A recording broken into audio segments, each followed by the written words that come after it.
Hi guys, আজকে আপনাদের বলবো কিভাবে আপনারা আপনাদের স্টেট ব্যাঙ্ক অফ ইন্ডিয়ার যে পাসবইয়ের যে নামটা রয়েছে সেই নামটার হয়তো পদবি কোনো মিস্টেক করেছেন, কিংবা কোনো নামের হয়তো কোনো মিস্টেক করেছেন, কিংবা আপনাদের কোনো পিতার নামের হয়তো কোনো মিস্টেক করেছেন, তার পদবির মিস্টেক করেছেন। সেই প্রবলেমটাকে সলভ করার জন্য এই ফর্মটা অ্যাকচুয়ালি দেওয়া হয়, কিন্তু এই ফর্মটা দিয়ে টোটাল দুটি কাজ কমপ্লিট হয়ে যায়। একটি হলো আপনাদের যদি কোনো কেওয়াইসির প্রবলেম থাকে তাহলে সেম এই ফর্মটা আপনারা স্টেট ব্যাঙ্ক অফ ইন্ডিয়া থেকে পেয়ে যাবেন। যদি আপনাদের কোনো নামের স্পেলিং মিস্টেক থাকে যেটা পাসবইয়ে আপনারা অলরেডি পেয়ে গিয়েছেন, সেটাকে সংশোধন করতে চান কিংবা সেটাকে ঠিক করতে চান, তাহলে কিন্তু সেম একই এই ফর্ম দিয়ে আপনারা কিন্তু এই প্রবলেমটা সলভ করে নিতে পারেন। তাই অলরেডি ওপরে মেনশন করা রয়েছে কেওয়াইসি ডিটেলস আপডেট, মানে যদি আপনাদের কেওয়াইসি আপডেট করার থাকে, কোনো কিছু মিস্টেক থাকে, সেইটাকে ঠিক করার জন্যই হলো এই ফর্মটি। চলুন তাহলে আজকে দেখাবো এই ফর্মটি আপনারা কিভাবে ফিল আপ করবেন। প্রথমে আপনাদের ওপরে দেখতে পাচ্ছেন সিআইএফসি কোড। সিআইএফসি কোড মানে আপনার যে পাসবইটা রয়েছে সেই পাসবইয়ের ওপরে দেখবেন অ্যাকাউন্ট নাম্বারের ওপরে একটি নাম্বার থাকে, সেই নাম্বারটাকে এখানে লিখে দেবেন। এরপরে রয়েছে ব্রাঞ্চ, মানে আপনার যে পাসবইটা রয়েছে সেই পাসবইয়ের ওপরে আপনি দেখবেন ব্রাঞ্চের নাম অলরেডি লেখা থাকে, তাই আপনারা আপনাদের পাসবইয়ে যেই ব্রাঞ্চের নামটা লেখা থাকবে সেই ব্রাঞ্চের নামটা লিখে দেবেন। এরপরে রয়েছে নেম। নেমের জায়গাতে টোটাল এখানে 4টি বক্স ডিফারেন্টভাবে রাখা রয়েছে। প্রথমে যে 3টি যে বক্সটা যে রয়েছে সেখানে আপনারা ফিল আপ করতেও পারেন কিংবা নাও করতে পারেন। এখানে কি ফিল আপ করে সচরাচর এখানে সবাই স্যার কিংবা মিস কিংবা মিসেস কিংবা মিস্টার এইভাবে ফিল আপ করে, সেটা আপনারা ছেড়ে দিতেই পারেন, ওখানে ফিল আপ করার কোনো দরকার পড়ে না। কিন্তু এখানে first name, middle name, last name, এই 3টি নেমের জায়গায় আপনাদের কিন্তু একটু গুরুত্ব সহকারে দেখে নেবেন। প্রথমে নেমটার জায়গায় আপনার যে নেমটা রয়েছে সেই নেমটা দিয়ে দিবেন। যদি আপনার নেমের মিডিলটা অনেকটা বড় হয় তাহলে মিডিল নেম যেটা থাকে সেটা দিবেন, না হলে কোনো দেওয়ার দরকার নেই। আপনারা ফার্স্ট নেম মানে আপনার নামটা, লাস্ট নেম মানে আপনার পদবিটা দিয়ে আপনারা এটাকে কমপ্লিট করে নেবেন। এরপরে রয়েছে রেসিডেন্সিয়াল। রেসিডেন্সিয়াল মানে আপনি কি জানেন এখানে কি ফিল আপ করতে হবে? রেসিডেন্সিয়াল মানে এখানে আপনাদের কিছু ফিল আপ করার দরকার নেই, এখানে আপনারা ইন্ডিভিজুয়াল করে দেবেন। এরপরে রয়েছে আধার কার্ডের নাম্বার উপরে দিয়ে দিলেন, তারপরে রেসিডেন্সিয়ালে আপনারা এখানে ইন্ডিভিজুয়াল করে নিলেন। এরপরে রয়েছে আপনাদের পেশা কি, আপনি কি করেন। আপনি এখানে নিজে যেই কাজটা করেন সেই কাজটা এখানে অলরেডি বক্সের মধ্যে যদি দেখতে পান তাহলে টিক চিহ্ন করে দেবেন। যদি না দেখতে পান তাহলে আপনি আদার্সে করতে পারেন কিংবা সেলফ এমপ্লয়মেন্ট করতে পারেন, এই দুটোর মধ্যে যে কোনো একটা করে নিতে পারেন, কিংবা আপনি যেটা করেন সেটা এখানে সিলেক্ট করে নিতে পারেন। সিলেক্ট করে নেওয়ার পর আপনারা টিক চিহ্ন করে দেবেন। এরপরে নিচের অপশান রয়েছে অ্যানুয়াল ইনকাম, মানে আপনি বছরে কত টাকা কামান। বছরে কত টাকা কামান বলতে আপনি সেটা ফিল আপ করতেও পারেন কিংবা নাও করতে পারেন। এরপরে নিচে রয়েছে প্যান নাম্বার। আপনাদের যে প্যান কার্ডটা রয়েছে আপনারা কি করবেন, ওই প্যান কার্ডের মধ্যে যেই নাম্বারটা রয়েছে সেই নাম্বারটা এখানে ফিল আপ করে দেবেন।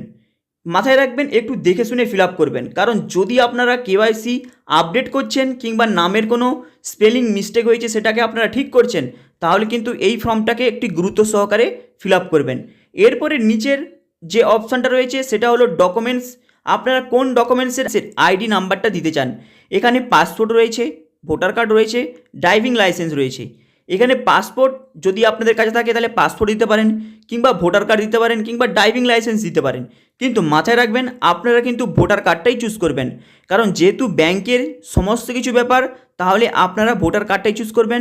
তাই ভোটার কার্ডের যে বক্সটা রয়েছে সেই বক্সে আপনারা টিক চিহ্ন করে দেবেন। এরপরে যে ভোটার কার্ডের যে নাম্বারটা রয়েছে, মানে আপনারা আপনাদের ভোটার কার্ডটা দেখবেন উপরে ডান সাইডে একটি নাম্বার পাবেন, সেই নাম্বারটা এখানে বসিয়ে দেবেন। এরপরে রয়েছে আপনাদের আধার কার্ড নাম্বার। আপনাদের আধার কার্ডে যেই নাম্বারটা রয়েছে সেই নাম্বারটা আপনারা এখানে সাইডে বসিয়ে দেবেন। এরপরে রয়েছে আবার ডকুমেন্ট সিলেক্ট। আপনারা আবার সেম ভোটার কার্ডের ডকুমেন্টসটা সিলেক্ট করে নেবেন। এখানে অলরেডি অনেকগুলি অপশান রয়েছে, একটি হলো পাসপোর্ট, তারপরে ড্রাইভিং লাইসেন্স, অনেকগুলি রয়েছে। আপনারা ভোটার কার্ডটাই চুজ করে নেবেন। ভোটার কার্ডটা চুজ করে নেওয়ার পর ওই যে নাম্বারটা রয়েছে সেই নাম্বারটা এখানে বসিয়ে দেবেন। এরপরে নিচে রয়েছে আধার কার্ড নাম্বার, আপনাদের আবার সেম আধার কার্ডের নাম্বারটা বসিয়ে দেবেন। এরপরে লাস্টে রয়েছে দেখতে পাচ্ছেন এখানে রয়েছে আধার কার্ড অ্যাড্রেস। আধার কার্ডের যেই অ্যাড্রেসটা রয়েছে সেই অ্যাড্রেসটা এখানে ফিল আপ করে দেবেন। তাহলে প্রথম বক্সে আপনারা আধার কার্ডের নাম্বারটা দিয়ে দেবেন, সেকেন্ডে আপনাদের ভিলেজ, পোস্ট অফিস, ডিস্ট্রিক্ট, দিয়ে দেবেন। দিয়ে দেওয়ার পরে লাস্টে আপনারা দেখতে পাচ্ছেন এখানে আপনাদের ভিলেজের নামটা দিয়ে দেবেন। এরপরে রয়েছে পিন নাম্বার, এখানে পিন নাম্বার আপনাদের যেটা রয়েছে সেই পিন নাম্বারটা আপনারা দিয়ে দেবেন। এরপরে রয়েছে স্টেট, আপনারা কোন স্টেট থেকে, সেটা ইউপি হতে পারে, ওয়েস্ট বেঙ্গল হতে পারে, যেই স্টেট থেকে আপনি সেই স্টেটের নামটা আপনারা এখানে লিখে দেবেন। এরপরে রয়েছে কন্ট্যাক্ট নাম্বার, কন্ট্যাক্ট নাম্বার বলতে আপনার কাছে কি কন্ট্যাক্ট নাম্বারটা রয়েছে, সেটা টেলিফোন হতে পারে, মোবাইল নাম্বার হতে পারে। এখন এই মুহূর্তে প্রত্যেকের কাছে মোবাইল নাম্বারটা রয়েছে, তাই আপনারা মোবাইল নাম্বারটাই চুজ করে নেবেন। এরপরে নিচে রয়েছে এখানে ইমেল অ্যাড্রেস, ইমেল অ্যাড্রেস বলতে আপনাদের যদি কোনো ইমেল অ্যাড্রেস পাসবইয়ের মধ্যে দেওয়া থাকে তাহলে ইমেল অ্যাড্রেস চুজ করবেন, না দেওয়া থাকলে কিছু করার দরকার নেই, জাস্ট ফোন নাম্বার দিয়ে ছেড়ে দেবেন।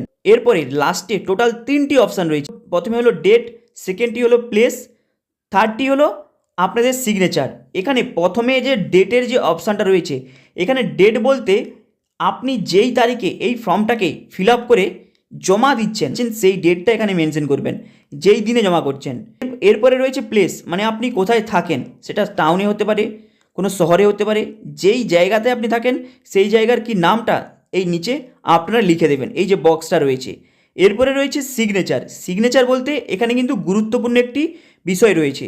সিগনেচার বলতে আপনি যখন পাসবইটা ওপেন করেছিলেন যেই সিগনেচারটি আপনি দিয়েছিলেন, এবং যদি আপনাদের নামের কোনো স্পেলিং মিস্টেক করেছেন তাহলে কিন্তু যেই সঠিক নামটা দিচ্ছেন সেম সঠিক নামটা আপনারা এখানে দিয়ে দেবেন, স্পেলিং সঠিক করেই এখানে দেবেন।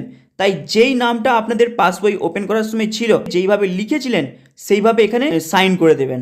হাই গাইস, আপনাদের এই আপডেটটা কেমন লাগলো লাইক অ্যান্ড সাবস্ক্রাইব করে দেবেন। চলুন দেখা হবে আবার নেক্সট ভিডিওতে।